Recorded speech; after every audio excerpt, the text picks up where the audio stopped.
মানে যদি 5 জন মানুষ থাকে 3 জন আমার সাথে কথা বলে, আলহামদুলিল্লাহ। আমার কাছে মনে হচ্ছে এটা আমার বাড়ি। ভাই আপনার কাছে আমরা ব্রাহ্মণবাড়িয়া সম্পর্কে কিছু জানতে চাই। ব্রাহ্মণবাড়িয়া মানুষ কিরকম, মানে বাংলাদেশের অধিকাংশ এলাকার মধ্যে ব্রাহ্মণবাড়িয়াকে নিয়ে কিছু বিভ্রান্তকর তথ্য আছে, তো এগুলো নিয়ে একটু জানতে চাই। আচ্ছা, ব্রাহ্মণবাড়িয়া নিয়ে যদি কথা বলি, জি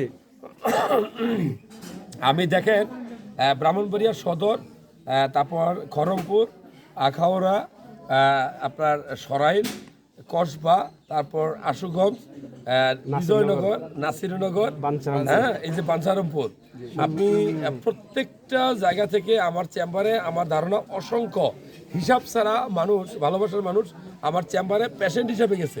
ওই আমার ভালোবাসার মানুষ। আর যখন আমি সৌদি আরবে গেলাম, আমাকে সবচেয়ে বেশি আপ্যায়ন যারা করছে সে হয়েছে ব্রাহ্মণবাড়িয়ার মানুষ।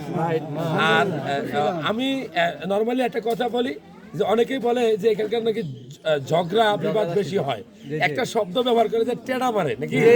হ্যাঁ, আচ্ছা, আমার কাছে মনে হয়েছে এই বাঞ্ছারামপুর হয়েছে বাংলাদেশের সেই জায়গা যেখানে সবচেয়ে বেশি বড় বড় আলেমরা জন্মগ্রহণ করছে, এবং এখনো আমার ধারণা বাংলাদেশের সবচেয়ে প্রসিদ্ধ জায়গা বাঞ্ছারামপুর, যেখানে এখনো ইসলামের মানে আলো সবচেয়ে বেশি প্রজ্বলিত, কারণ এখানে সবচেয়ে বেশি হুজুররা আছে এখানে। আর দ্বিতীয়ত যে বলে যে টেড়া মারে, আমার কাছে মনে হচ্ছে সবচেয়ে শান্তিপ্রিয় মানুষ এরা উচিত কথা বলে। আর কলিজা যদি বলি, যে আমাদের তো একটা কলিজা আছে, কলিজা যদি থাকে তাহলে বাঞ্ছারামপুর না, আমি বলবো পুরা ব্রাহ্মণবাড়িয়া কলিজারা এরকম বড়, এত বড়। মানে যাকে ভালোবাসবে তাকে কলিজা একদম কেটে দিয়ে দেবো।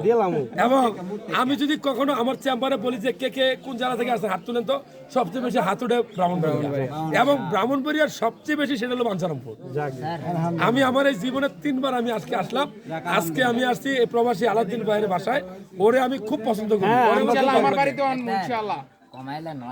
এখন যারা আপনারা এখানে আছেন, আমরা একটু ফ্রি মেডিকেল। স্যার, আমি আরেকটা কথা বলি, আপনার কাছে একটা রিকোয়েস্ট, যেহেতু প্রবাসী আলাউদ্দিন ভাইয়ের মাধ্যমে আপনি এখানে আসছেন, ভাইয়ের আগেও আসছেন, এখন আমরা মনে করি যে প্রবাসী আলাউদ্দিন ভাইয়ের মাধ্যমে আপনি আসছেন, ইনশাআল্লাহ। তো সামনে আমরা যে এত ভালোবাসি আপনাকে, তো আশা করি এই বাঞ্ছারামপুর ভিতরে আপনার এরকম একটা চেম্বার হোক, যাতে আমাদের এলাকার ভাই বোনেরা সপ্তাহে অন্তত একদিন সময় দিতে পারে। এটা কিন্তু আমাদের প্রবাসী ভাইদের রিকোয়েস্ট।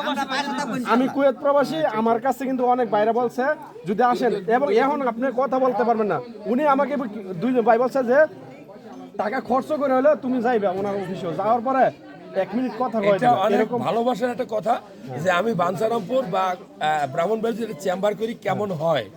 আমার জীবনের একটা শখ ছিল যে আমি বাঞ্ছারামপুর চেম্বার করব। আমি কিন্তু কুমিল্লা একসময় চেম্বার করতাম, এই চান্দিনাতে, এখানে করলেও কাছাকাছি হইতো। আমরা চাই আপনি চেম্বার করেন বাঞ্ছারামপুরে। যদি আপনি আমরা যারা আছি এখানে